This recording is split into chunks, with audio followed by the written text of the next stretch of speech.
Welcome to the second video in the 2020 digital performance series from Capitol Shakespeare in Bismarck, North Dakota.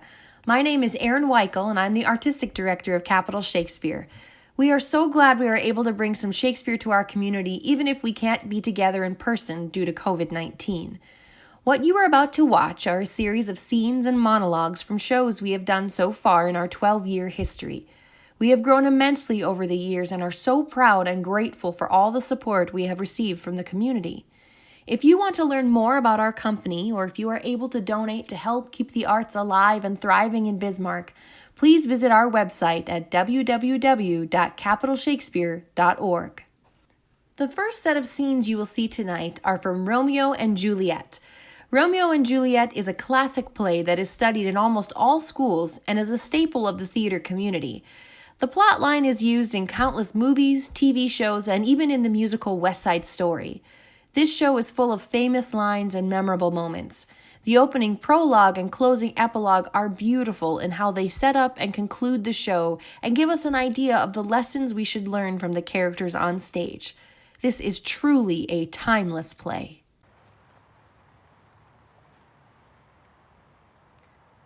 Two households, both alike in dignity, in fair Verona where we lay our scene.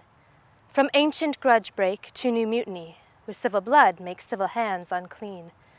From forth the fatal loins of these two foes, a pair of star-crossed lovers take their life, whose misadventured piteous overthrows do with their death bury their parents' strife. The fearful passage of their death-marked love, and the continuance of their parents' rage, which, but their children's end naught could remove, is now the 2 hours' traffic of our stage, the which, if you with patient ears attend, what here shall miss, our toil shall strive to mend.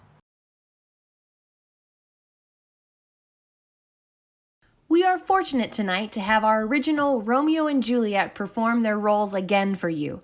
Although they live 1,700 miles apart now, through the wonders of technology, we have them together again to perform the infamous balcony scene from Romeo and Juliet. But soft, what light through yonder window breaks? It is the east, and Juliet is the sun. Arise, fair sun, and kill the envious moon, who is already sick and pale with grief. It is my lady. Oh, it is my love. Oh, that she knew she were. She speaks, yet she says nothing. What of that? Her eye discourses. I will answer it. I am too bold. 'Tis not to me she speaks. Two of the fairest stars in all the heaven having some business to entreat her eyes. The brightness of her cheek would shame those stars as daylight doth a lamp. Her eyes through the airy region would stream so bright that birds would sing and think it were not night. See how she leans her cheek upon her hand? Oh, that I were a glove on that hand, that I might touch that cheek. Me. She speaks. Oh, speak again, bright angel, for thou art as glorious to this night being o'er my head as a winged messenger of heaven. Oh, Romeo, wherefore art thou Romeo? Deny thy father and refuse thy name. Or if that will not, be but sworn my love, and I'll no longer be a Capulet. Shall I hear more, or shall I speak at this? 'Tis but thy name that is my enemy. Thou art thyself, though not a Montague. What's Montague? It is nor hand, nor foot, nor arm, nor face, nor any other part belonging to a man. Oh, be by some other name. What's in a name? That which we call a rose by any other name would smell as sweet. So Romeo would, were he not Romeo called, retain that dear perfection which he owes without that title. Romeo, doff thy name, and for that name which is no part of thee, take all myself. I take thee at thy word. Call me but love, and I'll be new baptized. Henceforth will I never be Romeo. What man art thou that thus bescreened a knight so stumblest upon my counsel? By a name I know not how to tell thee who I am. My name dear saint, is hateful to myself, because it is an enemy to thee. Had I it written, I would tear the word. My ears have not yet drunk 100 words of that tongue's utterance, yet I know the sound. Art thou not Romeo and a Montague? Neither, fair saint, if either thee dislike. How camest thou hither? Tell me, and wherefore? The place death, considering who thou art, if any of my kinsmen find thee here. Alack, there lies more peril in thine eyes than 20 of their swords. Look thou but sweet, and I am proof against their enmity. I would not for the world they saw thee here. I have night's cloak to hide me from their sight. By whose direction foundst thou out this place? By love, who first did prompt me to inquire. He lent me counsel, and I lent him eyes. Thou knowest the mask of night is upon my face, else would a maiden blush but paint my cheek for that which thou hast heard me speak tonight. Fain would I dwell in form, fain deny what I have spoke. But farewell compliment. Dost thou love me? I know thou wilt say aye, and I will take thy word, but if thou swearest, thou mayst prove false. O gentle Romeo, if thou dost love, pronounce it faithfully. Or if thou thinks I'm too easily won, I'll frown and be perverse and say thee nay, so that thou will woo, else not for the world. In truth, fair Montague, I am too fond, therefore thou mayest think my behaviour light, but trust me, gentlemen, I'll prove more true than those that have more cunning to be strange. Lady, by yonder blessed moon I swear that tips with silver all these fruit tree tops. Swear not by the moon, the inconstant moon that monthly changes in her circled orb. What shall I swear by? Lest that thy love prove likewise variable. Wilt thou leave me so unsatisfied? What satisfaction canst thou have tonight? The exchange of thy love's faithful vow for mine. I gave thee mine before thou didst request it, and yet I would it were to give again. Wouldst thou withdraw it? To what purpose, love? But to be frank, and give it thee again. My bounty is as boundless as the sea, my love as deep. The more I give to thee, the more I have, for both are infinite.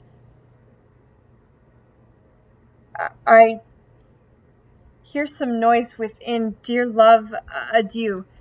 Anon, good nurse. Sweet Montague, be but true. Stay but a little, I will come again. Oh, blessed, blessed night! I am afeard.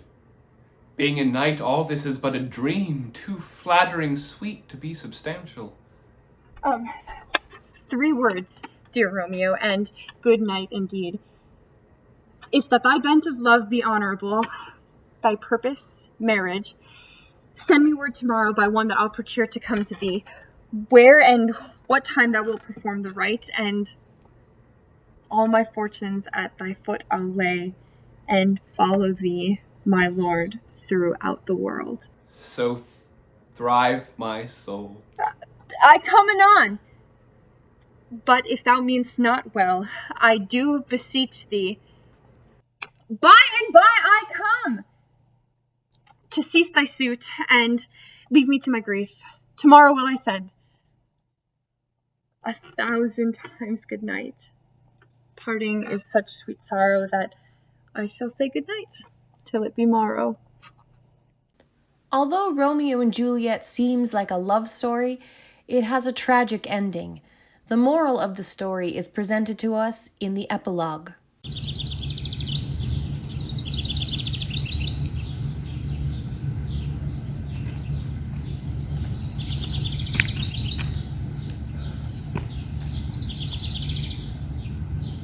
A glooming peace this morning with it brings. The sun, for sorrow will not show his head. Go hence, to have more talk of these sad things. Some shall be pardoned, and some punished. For never was a story of more woe than this of Juliet and her Romeo.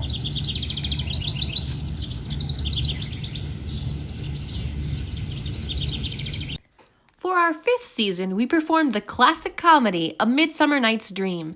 This play is full of magical fairies, comedy, and ridiculous mistaken identity. We had a blast creating a fairy wonderland on the prairie. Today you will hear Puck as he takes us through the action of the play, much of which is due to his inability to get things right. The king doth keep his revels here tonight. Take heed the queen come not within his sight, for Oberon is passing fell in wrath, because that she, as her attendant, hath a lovely boy stolen from an Indian king. She never had so sweet a changeling, and jealous Oberon would have the child knight of his train, to trace the forest wild, but she perforce withholds the loved boy. I am that very maunderer of the night. I just do Oberon and make him smile when I a fat and bean-fed horse beguile, neighing in likeness of a filly foal. Sometimes lurk I in a gossip's bowl, in the very likeness of a roasted crab, then against her lips I bob. Sometime for 3-foot stool mistaketh me, then slip I from a bum, and down topple she, and Taylor cries. Slips into a cough. Through the forest have I gone, but Athenian found I none, on whose eyes I might approve this flower's force and stirring love. Night and silence, who is here? Weeds of Athens he doth wear. This is he, my master said. Despised the Athenian maid, and here the maiden sleeping sound on the dank and dirty ground. Sure, upon the eyes I throw all the power of this charm doth owe. When thou wakest, let love forbid sleep his seat on thy eyelid. My mistress with a monster is in love, near to a close and consecrated bower in a dull and sleeping hour. A crew of patches, rude mechanicals, who were bred on Athenian stalls, were met together to rehearse a play for Theseus's great nuptial day. The shallowest thick skin of that barren sort, who Pyramus presented in their sports, forsook his scene and entered in a break, when I did him at this advantage take. An ass's knoll I fixed on his head, anon his Thisbe must be answered. And forth my mimic comes when they him spy, away his fellows fly, and at our stamp here o'er and o'er one falls, he murder cries, and help from Athens calls. When in that moment so it came to pass, Titania waked, and straightway loved an ass.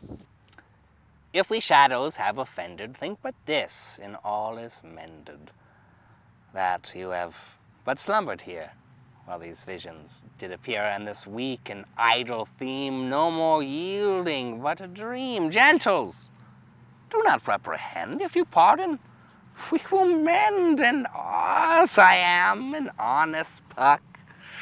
If we have unearned luck now to escape the serpent's stung, we will make amends ere long.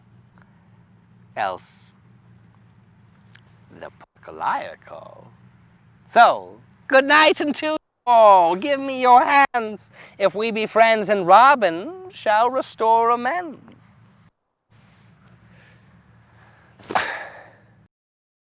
In our 6th year, we brought in a guest director from the University of Nebraska-Lincoln, Dr. Ian Borden. He traveled here and helped us create a deserted island on the Capitol grounds and fill it with vibrant and fantastical characters. The Tempest follows the story of Prospero, a maroon duke, who is given magical powers upon landing on an island. He keeps his daughter Miranda close by at all times and uses spirits of the island that he has control over to do his bidding. One of these spirits in his control is Ariel.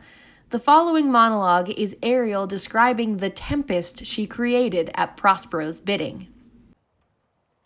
To every article, I boarded the king's ship. Now in the beak, now on the waist, the deck, in every cabin, I flamed amazement. Sometime I'd divide and burn in many places. On the topmast, the yards, and bowsprit would I flame distinctly, then meet and join. Not a soul but felt a fever of the mad and played some tricks of desperation. All but mariners plunged in the foaming brine and quit the vessel.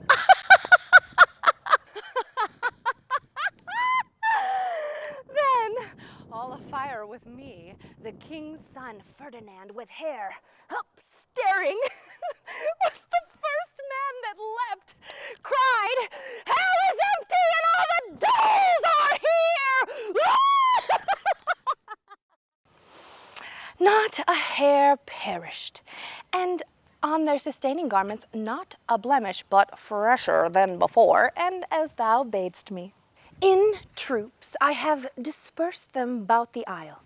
The king's son have I landed by himself, cooling of the air with sighs in an odd angle of the isle, and sitting his arms in this sad knot.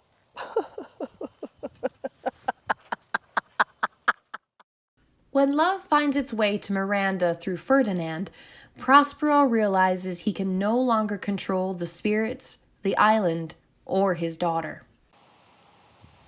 These, our actors, as I foretold you, were all spirits, and are melted into air, into thin air. We are such stuff as dreams are made on, and our little life is rounded with a sleep. I am vexed. Bear with my weakness, my old brain is troubled. Be not disturbed with my infirmity. If you be pleased, retire into my cell, and there repose a turn or two. I'll walk to still my beating mind. To the dread rattling thunder have I given fire. The strong-based promontory have I made shake. Graves at my command have waked their sleepers, oped and set 'em forth by my so potent art. But this rough magic I here abjure, and when I have required some heavenly music, which even now I do, to work mine end upon their senses, that this airy charm is for, I'll break my staff, bury it certain fathoms in the earth, and deeper than did ever plummet sound, I'll drown my book. Thank you so much for watching tonight. We will be bringing 2 more digital performances to you this week. Make sure to check back tomorrow for scenes and monologues from seasons 7 through 9 of Capital Shakespeare. If you miss a night, don't worry. We will be posting all of our videos on our website at www.capitalshakespeare.org and on our various social media accounts. See you tomorrow.